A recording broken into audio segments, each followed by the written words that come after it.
Welcome to Warblog. As you can see, I'm way behind on lots and lots um, um, things.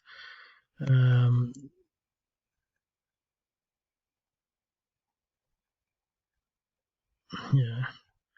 So what I'm going to do is I'm going to play a random game. What I'd like is some sort of random number generators. So maybe this one. I always feel as though somehow it's sort of what I want to do. So I don't want to play anything too big, but that does look interesting. This looks a bit small.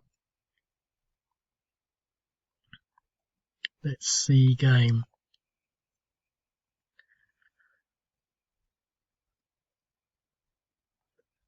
This is an interesting map. It's interesting because there's all these places. None of them are really towns, but they're sort of. This is almost a vertical list.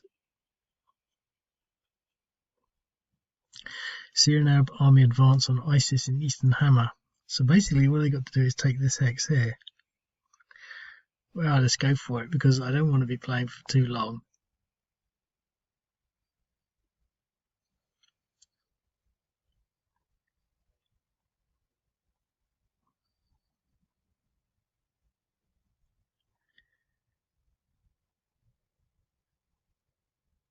So obviously that's the line.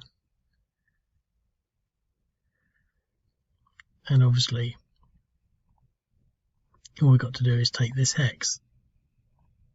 So obviously think about these units being the driving force behind that,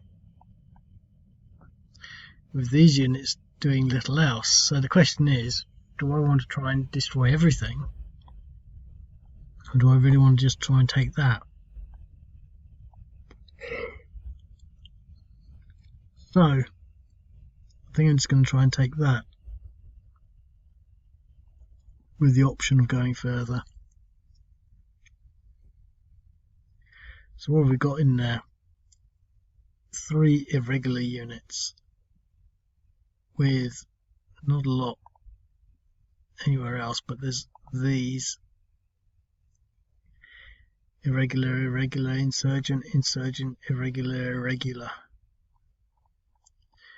So there's a fair force there, a fair force there, some rockets there. Rockets are probably what are going to help them. It's an interesting scenario actually, because it sort of, I think there's this sort of gut instinct to sort of, I want to do the whole lot, but they don't do it like that. They have, a strategic effort, and that would be to take this, and then afterwards you review it, and then maybe you have a battle of somewhere else and take that, or maybe they readjust their lines naturally. So it's another example of that sort of discipline of how it works, as opposed to sort of wanting to do more. And again, it's growing on me in the sense that, I'm waving my hands around here, but you can't see, sort of waving my hands around like that, is that the map is fairly plain. I mean, for starters, there are no roads. You've got to think, well, hang on, what is it that is, what am I thinking about with this map? There's no roads, and you sort of think, oh, and there's no towns, there's just these place names which are spotted, but there aren't actually any villages on there, so there's no defensive features. So it could be that I just didn't do that. It's possible that I didn't put the roads in because I was lazy. But all that aside, what we sort of know is that this is how it is. And there's no roads, there's no terrain elevations, there's no terrain variations. There's a load of places that don't make any sense because, I mean, they don't have any significance because they're not villages, they don't have the 10% or the towns with the 20% or whatever it is defensive bonus, especially for irregular. So if these are in a town or village, if these are in a village, they get a massive bonus. So there's none of that. So you got to think, hang on, this is a bit odd, which puts it again into one of those categories of there is something different about this game. It might not be to your liking, but it's one of those things where you've got to sort of say, well, hang on, we're not looking at this directly immediately as a game. Obviously it is, but you know, there's the discipline of working within the confines and the constraints of what you've actually got in front of you, and I think that's quite interesting. Actually, there is no roads. There's very little here, and it sort of looks, well, I don't know. It's difficult to sort of get a handle on what you can sort of you need to do. But basically, we've got these things here. We've got some artillery to start off with. We don't have any aircraft, so I mean, I think the first thing maybe we'll leave that unit there to protect it. I think I'm going to have enough. So let's just fire on that.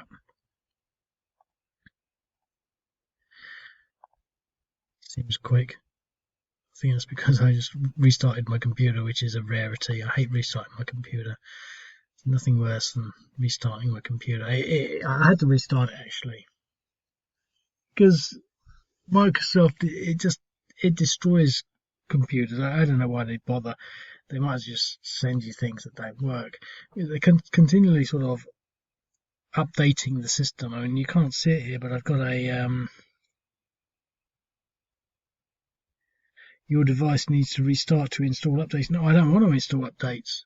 I want my computer to stay in exactly the same condition that I bought it in. That's what I bought. I didn't buy an extended license for Microsoft to continually update my existence. That's not what I wanted. And I actually have an issue with the way they do that, because the way they used to have operating systems, especially on some of the IBM systems, this is a Lenovo, is that you could go in there and you could restore to factory state, and it would restore it to actually as it was. And I mean, if I wanted to upgrade the operating system, I could then go to Microsoft and upgrade to the latest version. But safe in the knowledge, because that's how I used to work, you see, I used to always restore to factory state, and I knew it was in a certain condition and it would always work. And I can even do that to my G40 now. That's 20 years old. The only problem is when you go to get the browsers, Firefox, I think you actually download older versions of Firefox, so maybe I should consider that. I think I did that. Anyway, it doesn't matter. I'm talking crap. The point is that it's going fast, and I think it's because I turned my computer off and on. It's not the server, it is the computer, I think. But the server, I think, it must be pretty fast to support that at least. At least it's not having a problem like the resell as well. I'm completely lost now. I'm talking about crap. So anyway, we've got to take these out. So they're worth 3. They've got no defensive anythings other than they're entrenched. So we're going to win. What can we get there? I mean, let's think about it. They're 3, and they're going to be doubled, or are they going to be tripled? I can never remember. It's 3 9s. I suppose they're 9.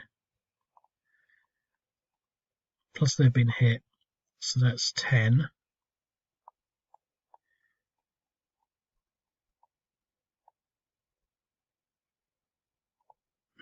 It's going to be 18, so that's 2 to 1 at least.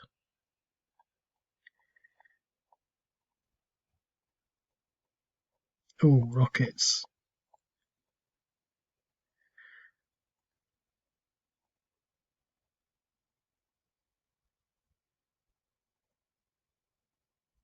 Okay.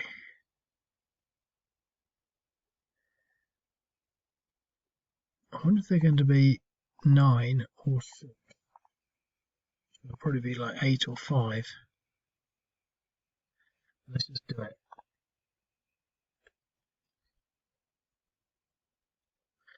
4 to 1 and DR. So we've achieved our objective and taken Jbab.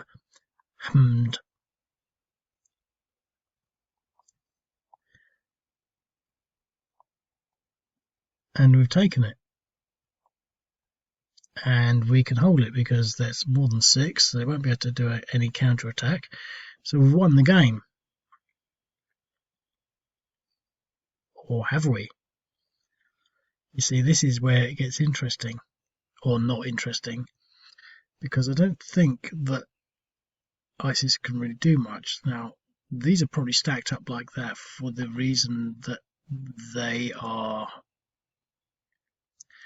not going to be threatened by these units, so they're okay. So there are no targets. There's no vulnerable targets apart from that, and they're not going to come down here just to do that. They probably won't even be able to get there. So the question is, do they feel that they can take it back?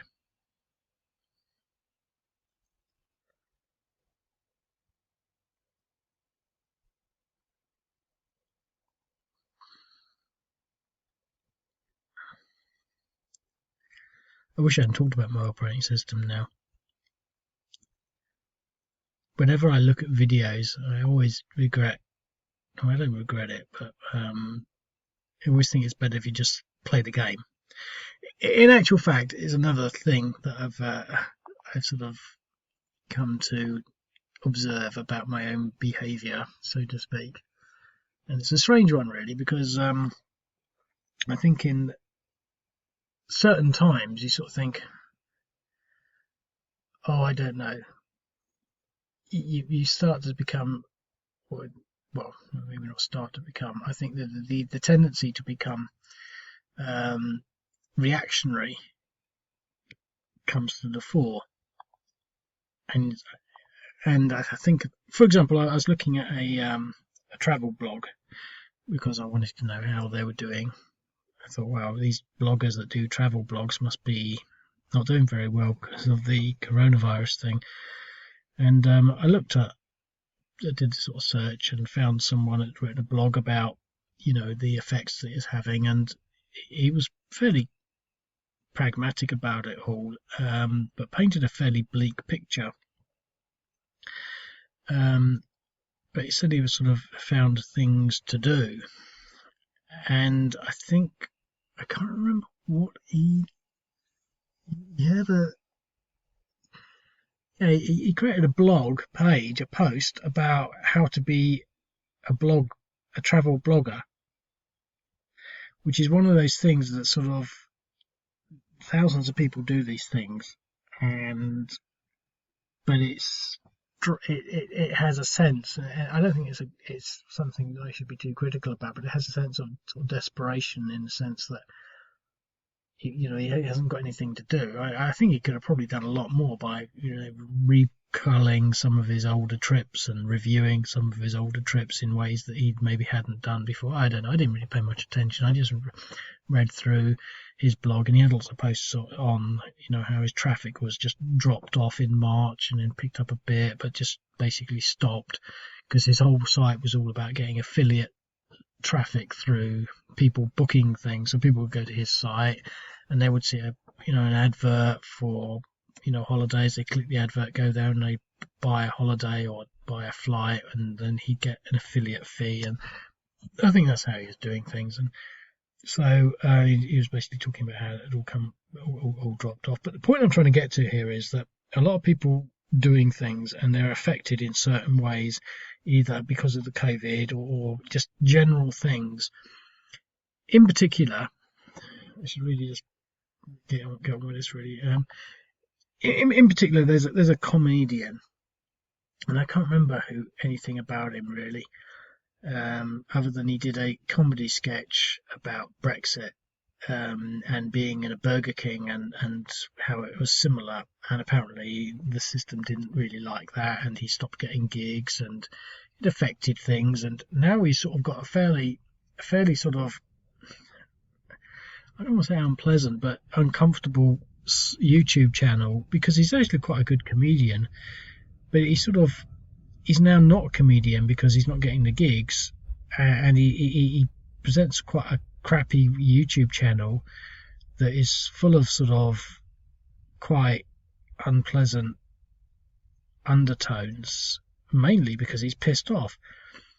And I sort of think, well, it's so easy to fall into a trap like that.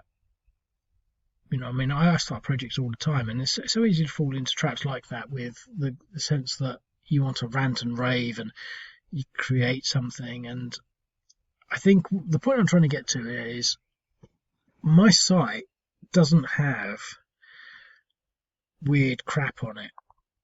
Although some of these videos like this is a bit off topic, so to speak, I think it's sort of, whilst I agree with, say, some of the sentiment of maybe, some of the issues maybe the travel blogger is experiencing and his need to do other things to fill that gap, and this comedian that's no longer getting gigs because his attitude on Brexit wasn't really something that I think basically the people that control that sort of stuff and the media in general liked. I think that's the general argument without wanting to get too politically focused on it. It's sort of, well, what are you going to do, and what are you going to say? And I think that even just having a hobby as a focus that takes you away from, say, being completely random is quite important. I mean, it might sound as I'm ranting here, but I'm not. This isn't the core. I mean, this is the game.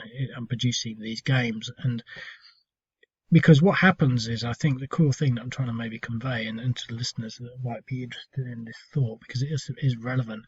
Those days pass, and then what have you got to show for what you did in those dark hours? And if it's just a load of, I don't know, personal diarrhea, you're not going to go back there, and it's lost time.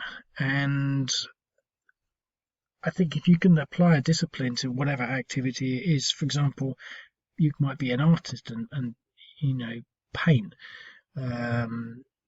You might be a writer and you spend it all, writing a really big book, or writing lots of little books, or something like that. I think when you review the balance of time, I think it's quite important to have a focus that allows you to, even in dark times, to produce output that's worthwhile. So I just sort of thought that about these games. Although you sort of think, well, maybe they're not very good because they don't have an artificial intelligence, or the maps aren't fantastic, or whatever. They're still following a theme, and they're consistent. And that's one of the things that is good about this. I mean, I do a lot of comics and things, or I used to, and if you don't do a good one, it's quite telling. But you can't go wrong. I mean, this is not a very good map, but it's still quite playable. So anyway, it's moving back onto this.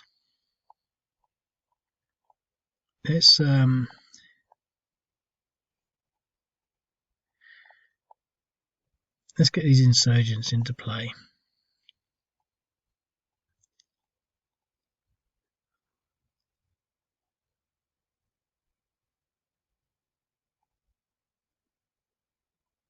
It succeeded. Wow.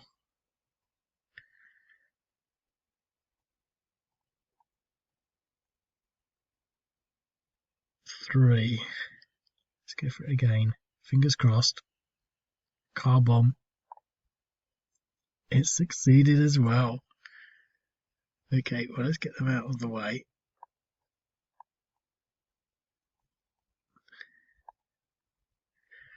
Right. So he'll be at 6. So that we should be able to attack them now.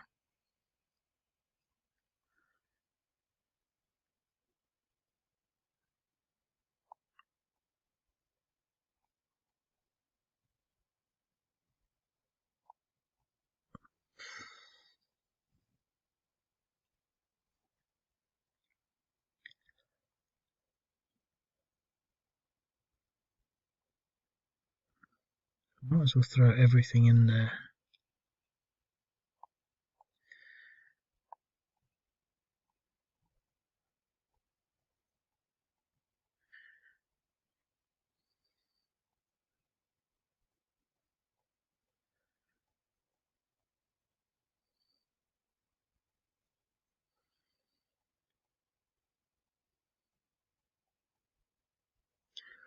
I mean, all that said, I do feel that the videos that I do are all a bit of a waste, in the sense that they're not polished documentaries. I have thought of doing something like that, a polished documentary that you can then go and trade. But the thing is, I do actually believe that YouTube should be a place for crap, for people talking nonsense and just speaking.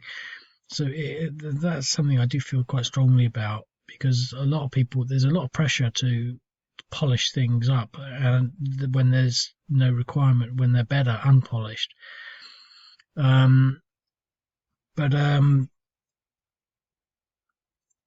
it's not so that they're a waste, but they're not a waste because they're just me sitting down and having a break from something. So it's not as though, because I think you can go to a lot of effort. I mean, for example, this travel writer, he follows the paradigm that a lot of bloggers follow. They have to do something, and that something usually requires time and invariably money. So each one of his trips has to involve an expenditure, in the sense that he's going somewhere, so that costs money to travel. Flights, hotels, food, equipment, it all costs money. So he'll put out maybe whatever, let's say $2,000 on his trip, and it takes 2 weeks. If he doesn't have a good one, his product at the end of the day is not that great. But with something like this, I don't know what I'm talking about now, but I think with something like this, you can't really go wrong in that sense. But the more effort you put, what I'm trying to say is, the more effort you put in, the more risk you have of having the end product not be very good. My time input to get to this stage has taken me 22 minutes, notwithstanding the fact I had to write the game, but the game was written probably a couple of years ago now. So that's something I did 2 years ago can now be leveraged and applied in the current time and in the future in an entertaining way to some extent. I mean, it's just this little simple thing over one hex, and I've managed to make 22 minutes of crap over it, and I could probably play another time. But we're now going to try and take it back.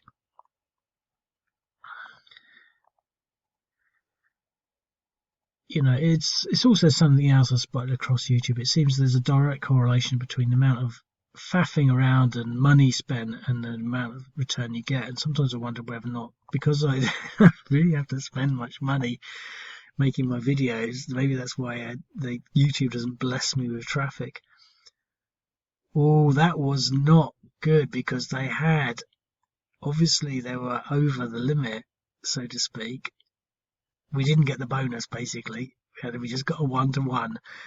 That's why I stuck everyone in there, because I thought that might be the case, but I thought because we damaged them, that wouldn't be. We would get the bonus. It wasn't far from a 2-to-1 either. I mean, why was that? That should have been 2-to-1 would have been 8.4. So we were like 0.15 away. I mean, that couldn't be much closer. So I think we deserved the roll of 2. At least we deserved a 2-to-1 on that. But it's fortunate that we won on that, actually. And this is how it is, you see. What we've created here is a little story juxtaposed with my diuretic ramblings, as you might, as I might sort of maybe call it. But we've created a little game, and it's all over this one hex called Jbab Hand, and it's a village. And the Syrian army have knocked ISIS out of there, but ISIS have now counterattacked with the use of 2 successful car bombs, which is what they did a lot of. I was actually reading something today on somewhere or another, and I have no idea where it is or how I found it, but it was a report by some commission on the logistics the Islamic State used for sourcing materials, and they were using like little phone shops on the border in Turkey to buy things. And it was saying some of these things, they were fronting, the Islamic State either directly or indirectly, either knowingly or unknowingly. And sometimes they were buying things that should have been spotted. For example, a little mobile phone shop buying 800 kilograms of aluminium sulfate, and it was saying, well, there's no reason why such a company should do that. And they were buying blueprints for rocket systems for their their rocket propelled munitions. And one company would buy something, but a company in Turkey would pay for it. And all these things apparently are quite obvious signals that something's not quite right. But it just gave you an insight into the amount of effort and the sophistication of the administration of the Islamic State. It wasn't just a bunch of people driving around in pickups shooting everyone. This society was actually quite structured and ordered in that light, in that context. They were able to sort of, invest money in essentially in R&D. They were researching these rocket systems.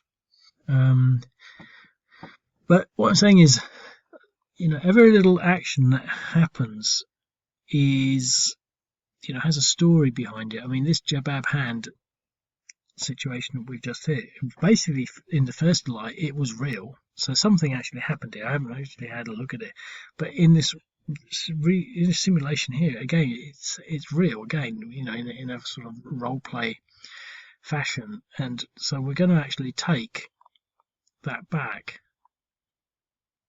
So this could be a headline: Islamic State repulse Syrian Army offensive against Jbab hand. And you've got to sort of think, well, that could be a headline, for example. Can we not move in there or something?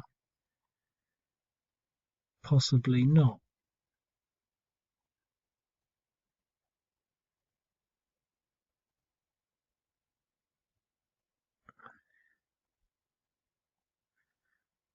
Okay, so that's the lot. So that's the situation there. Now the question is, you've got to sort of think, well, would the Syrian army still have the willpower to try and take it back?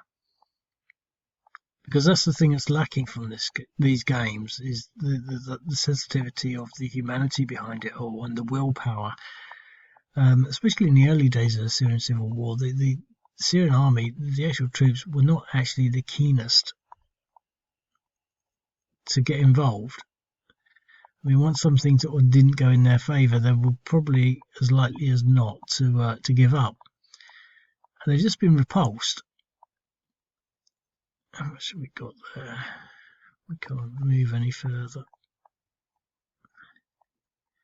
And so we can draw that picture up. So we had two battles, with this village changing hands, and quite often that's actually what did happen. You'd say, oh well, the Syrian army have taken this village, and then the Islamic State take it back, and it's sort of like, well, how does that work? I mean, surely they've just taken it, so they must have a superior force in it. But the problem is, when people take a village, the main bulk of the troops, they don't leave all these tanks there. The tanks move off somewhere else, and people that leave behind are usually not the the frontline hard-hitting soldiers. They're usually sort of more provisional security forces that quite often there are separate. I can remember the documentary on the Tiger Forces sort of saying, the Tiger Forces were an elite squad, and as much as anything else, they were trained in humane issues, smiling, getting hearts and minds,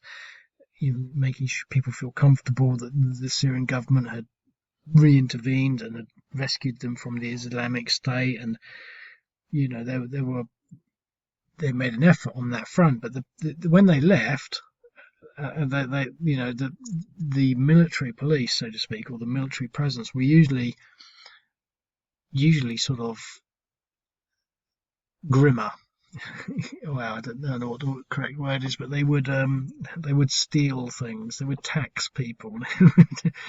They would threaten to arrest people unless they gave them a rug or a sofa or something. I don't know what the currency was, but they weren't giving a favourable impression to the locals. And after the tanks and Tiger forces and all the frontline troops went, the Islamic State just had to drive back in.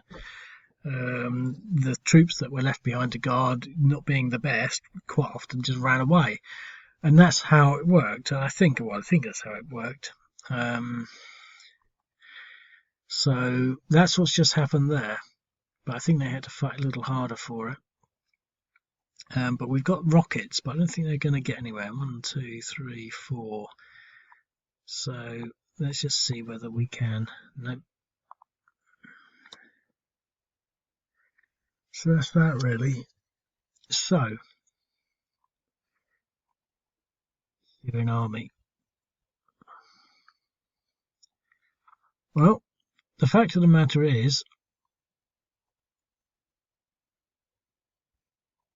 they've almost lost a company. Look at that. 8 depressions, 2 depressions. So they've lost troops in that attack, but they've got plenty of... Oh, no, he's still vulnerable. I could have moved there, and there and attacked that.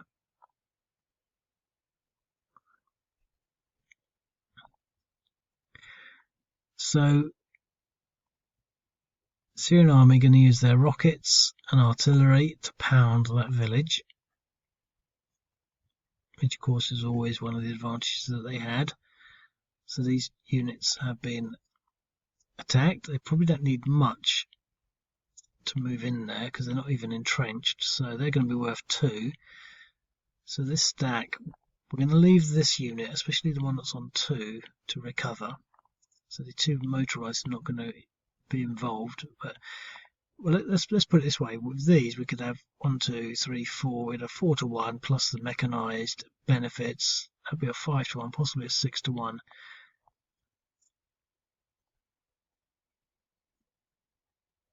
I'm not going to use those, and we might as well just, well, let's leave this guy so we can do some exploitation. I think we should get at least a 7 to 1 here. I'm hoping and guessing. Yes, and we routed some of the Islamic State units. So we've now got someone that's fresh who can definitely move in there.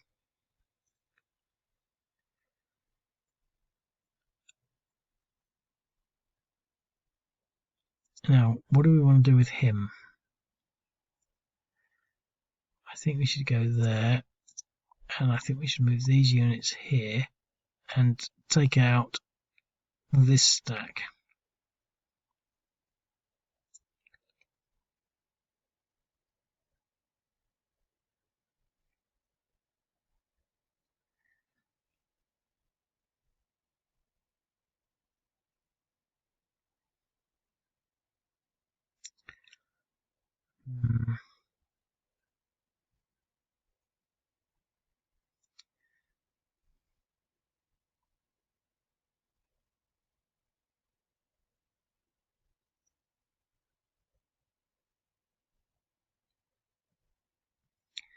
Let's try our luck.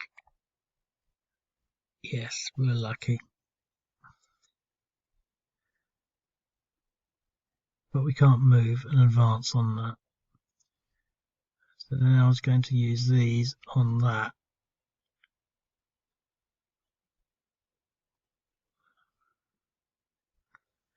But I don't want to. I don't want to push that.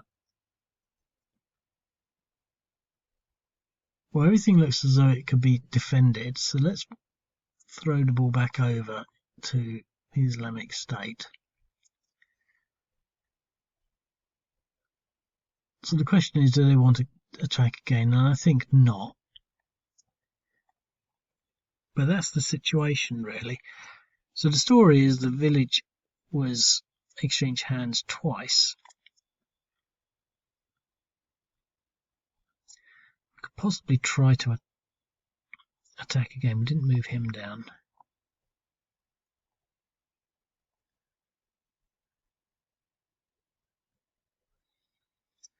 Oh, he should be in range now.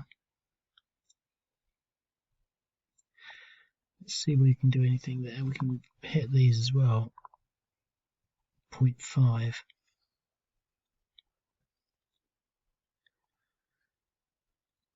Well, it is the Islamic State, so I think they're going to have to try.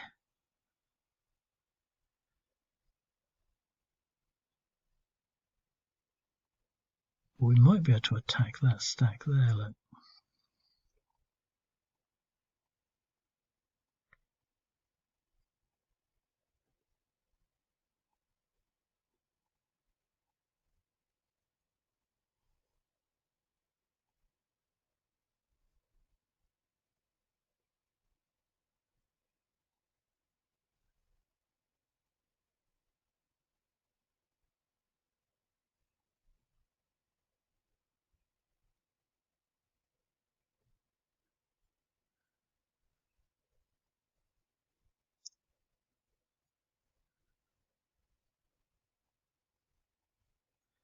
Let's push these back just so they're sort of out of the way. Because they've got to recover, they're not available yet. Okay, so this is the last ditch effort.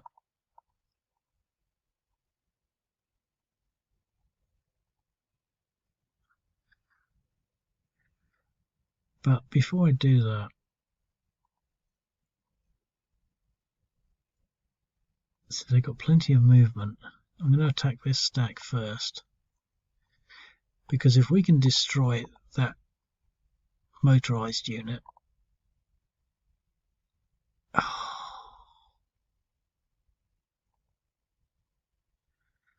so that was not the worst thing in the world because we didn't lose too much in the odds. We're not going to win this, but we had a chance to get a moral victory. Oh, look at that.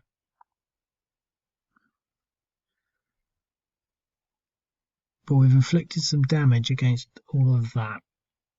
We could have destroyed that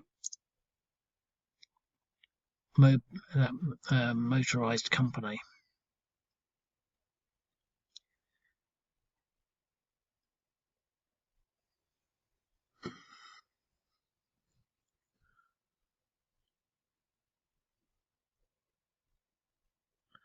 I think we're going to have to go for another turn just to settle the story,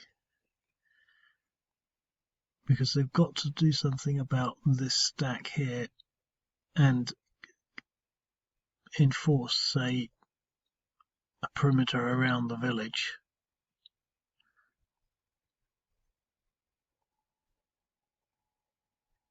Routed.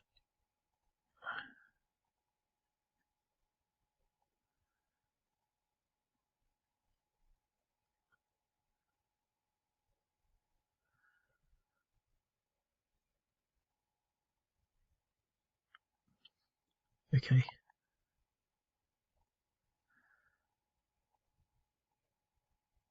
But I'm not going to use them because I want them to recover. Ooh, an exchange.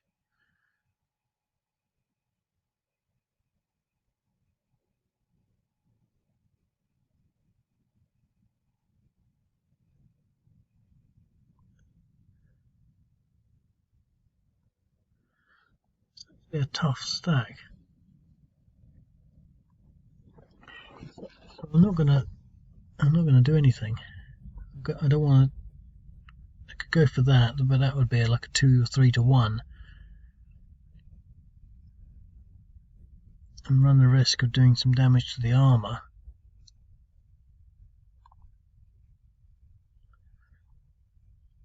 So it's sort of quite tight, really.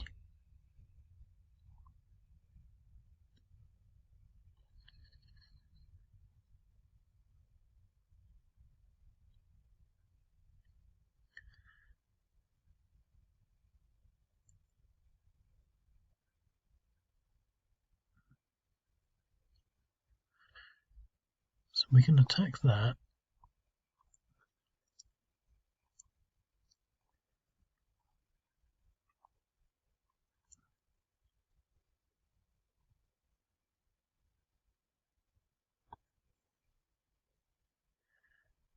So the question is,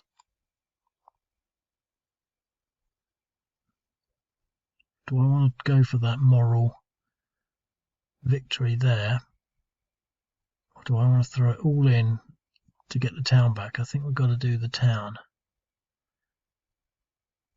We can do this.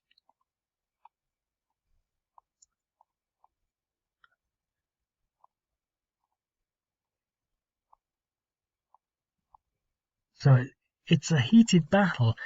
And this is the thing that amazes me about hex and counter games, is that it's just this one hex, a 2-to-1, and an exchange that could have been a 3-to-1, and there's this massive battle against for jab hand, one hex. All the action is really in this couple of little boxes. I was looking on one of these forum things the other day, and someone had a map, and they were just boasting about how big the map was. And it was like, these people just don't really seem to, well, I would say maybe don't even have an interest. There's a lot of people, I think, making games that don't have an interest in hex and counter games or the principles of war games. They want to make a game, and I think it's a sort of, it's an easy hit. But I'm surprised they don't make this. The world is full of games. Most of them are crap, and most of them you can see that there's a methodology that just theming the same engine into something different. Just thinking of anything like penguins or something, or pigeons and things. Making a game out of it, and then when they approach war, that's very telling. But the guy had a map, and it was boasting that it was like 5 times, 10 times bigger than the biggest map out there at the moment. And it's like, well, if you like war games, you only need a map to be this big, and you could play it. You could have it 1, 2, 3, 4, 5 by 5. 1, 2, 3, 4, 5, 6, 7, 8. A 10 by 10, or even this is just small, and it's perfectly doable. All the fun and excitement of fighting over one hex. It's all very sort of reasonable. But that's it. That's all I'm gonna do there. So now it's down to the Syrian army, and I start thinking, well, the High Command is saying, well, hang on, why are they still fighting? I mean, what decision-making process did they make to continue that fight? Well, they got an exchange. They haven't been beaten back completely. They're fighting at a 1-to-1. It's tight odds, but that's what they're doing. The Syrians really, they've really got to sort of, I don't know, they've got to fight at higher odds. I think that's what I'm trying to say, and there's no real logic for actually saying that. But what I'm saying is they would, they would be attacking with combined arms and tanks and special operations and artillery and rockets, and their attacks are coming in at 3, 4, 5-to-1. Islamic State, they have a license to attack at 1-to-1 or even 1-to-2. You don't sort of think, oh, they failed. That's how all their attacks are. If they're doing higher attacks than that, then the Syrians are probably overdue for running away, especially at that time of the war. I was just thinking, it's just a moment ago, I just mentioned it because I thought about it. I still haven't seen a good book on the Syrian Civil War, but then I haven't actually had a look. I've just seen a good book on, it's called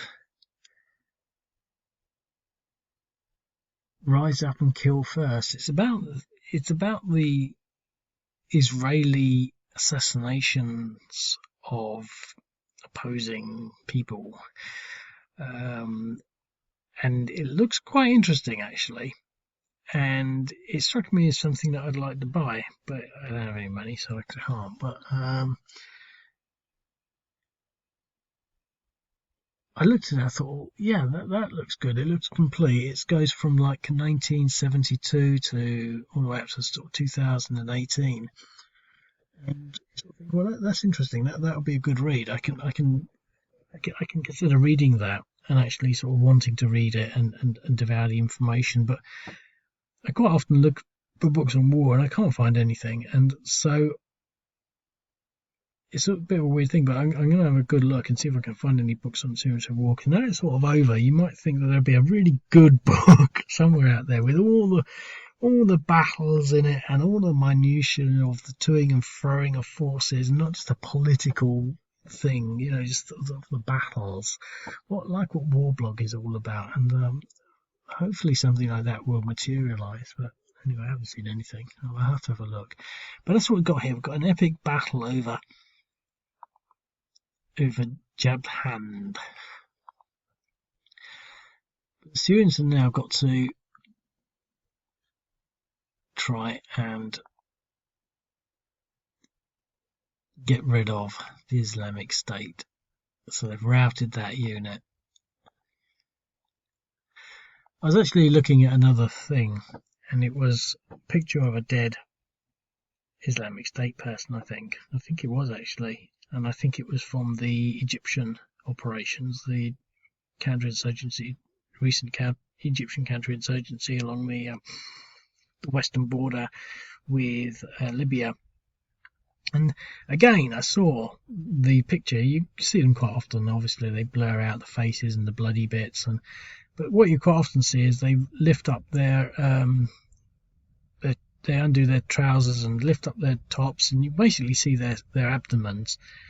And I never knew why they did that. And I was looking at it, and then I actually figured out maybe why they do it, because I think you can see that obviously it's an easy thing to do.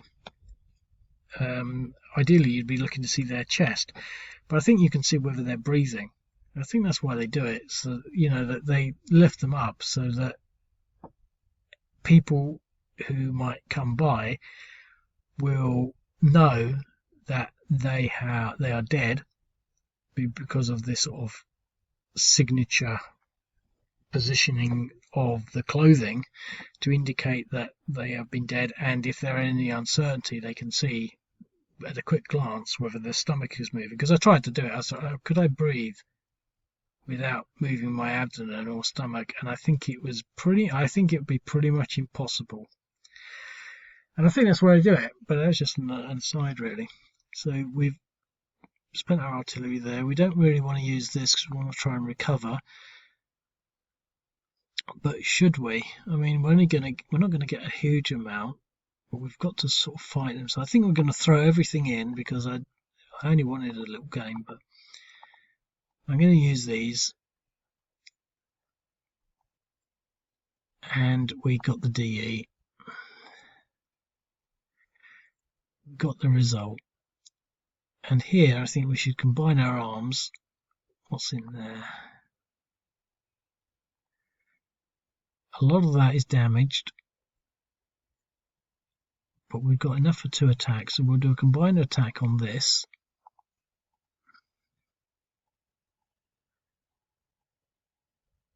And we've got the result.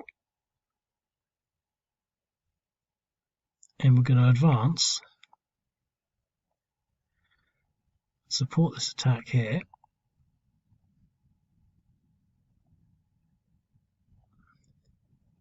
Oh, in exchange, that's what they don't want. If they push that back, I was always going to give up, but they're still adjacent to the town, so we've got to continue. But now they've got more rockets coming in. 1, 2, 3, 4. They might even be able to hit them if there's a bit of a glitch. We can get them with 1, but I don't think we want to hit that.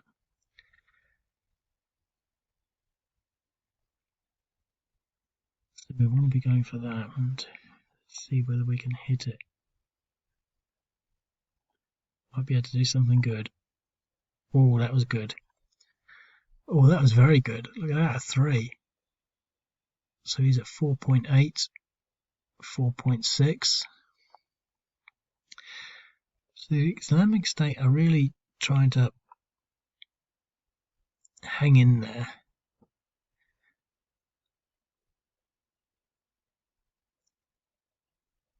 So we've really got to just...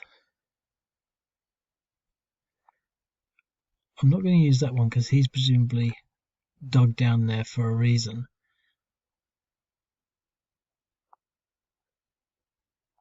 I don't think he can hit anything.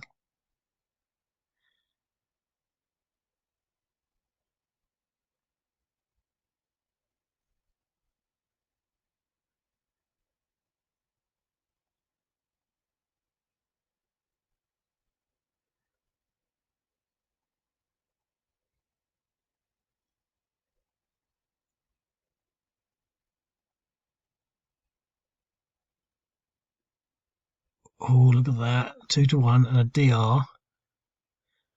And they've just taken Jbab's hand back.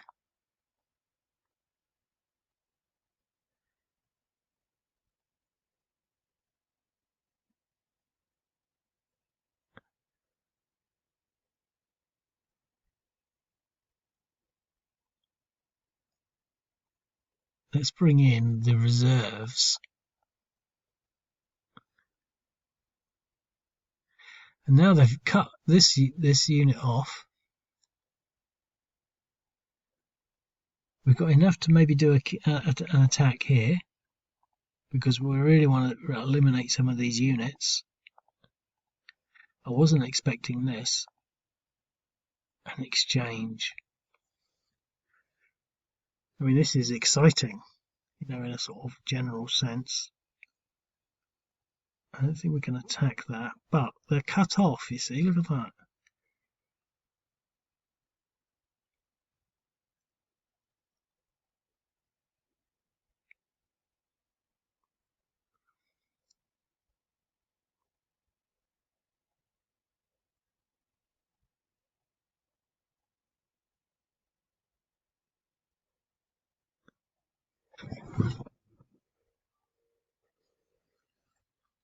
Well, this is interesting. I had to get a phone call. You probably didn't notice. I'm not very good at realising that people don't know that I've been away for like 20 minutes. But this is interesting. This is very interesting because, well, we've done this Islamic State. We can't attack this armoured column here, but we've got them surrounded. These guys will be back in use at some point, but it's the Syrian Army turn. And I know it sounds quite boring. I enjoy saying it. So much has happened over just one little tiny little space. Look, Jbab hand, the great battle of Jbab hand. It's exchanged hands, and the situation now for the Syrian army is dire because they have lost a mechanized company. They've got a unit over here that's basically a morale check away from routing. That would be 2 companies. That's sort of the level of victory, but it's almost getting to the stage where, their armoured column, which is quite capable of taking care of itself, is surrounded. All they have to do is surround them and get a DR, and they've eliminated them. So they're in a dangerous situation, and it's getting to the stage where they might not actually have the resources to actually take this place. I mean, I suppose we could sort of bring these guys into play, but I'm loath to do that because they were sort of started there. We've chosen our task force, and we should do it with our task force. So we've got one last throw of dice, and plus it's 53 minutes. So there's really not much more to it than to see whether we can save some face. That was a good result. Not so good. Maybe a few DRs. No, but I think we should be able to, without any question, destroy this entire stack. And let's do it. Oh, look at that. The whole lot gone.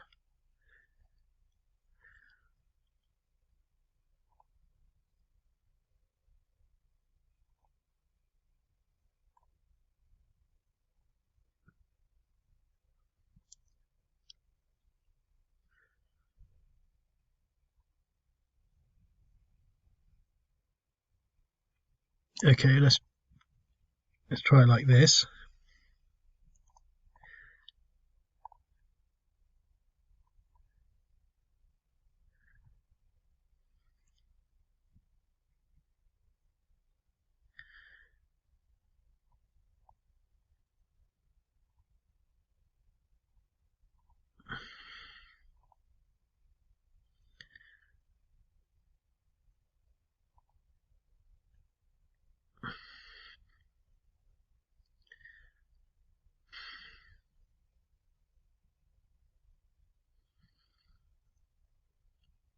Got one attack. Do we go for that? or that. I think we've got to go for this because we've only got a few minutes left.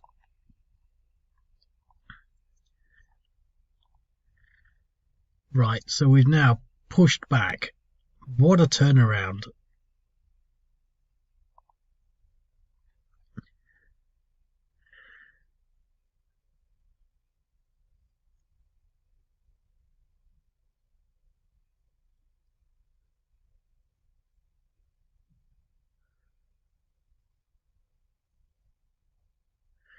That's interesting.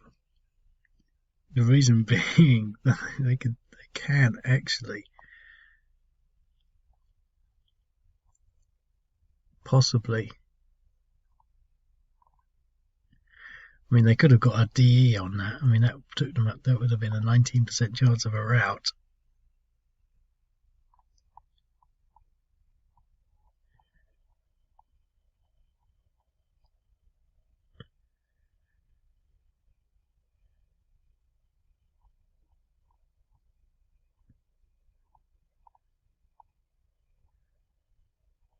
The Islamic State are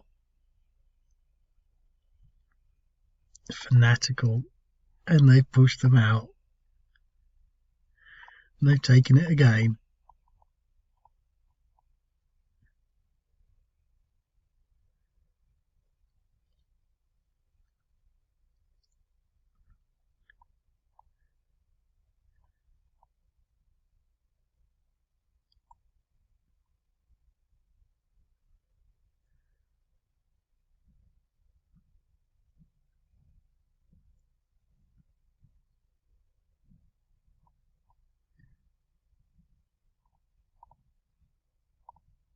If we can destroy that motorized unit, we'll have a moral victory.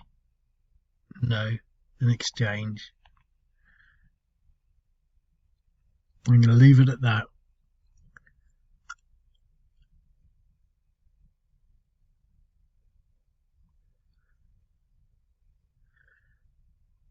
I'm going to do one more turn quickly because I've only got a minute, but I'm just going to do one action. Well, we can rocket fire in there first. Yep. Okay. Yep. And we'll go in there with the armor.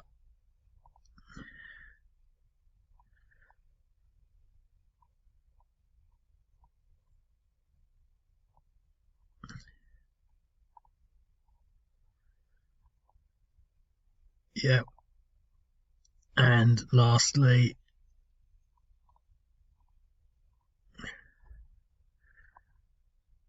yep. So I think that's a Syrian marginal victory. They've captured the historic town of Jbab, the one hex wonder. They've got a full surround of control, and there is nothing that the Islamic State has left to throw at it. So that's a victory, but they lost. They actually lost a mechanized unit, and these guys have got a bit more than a puncture, 90% down, but they're not going to do any more counter-attacking, and there's less than a minute left. So I apologise for all the diatribe and verbal meandering.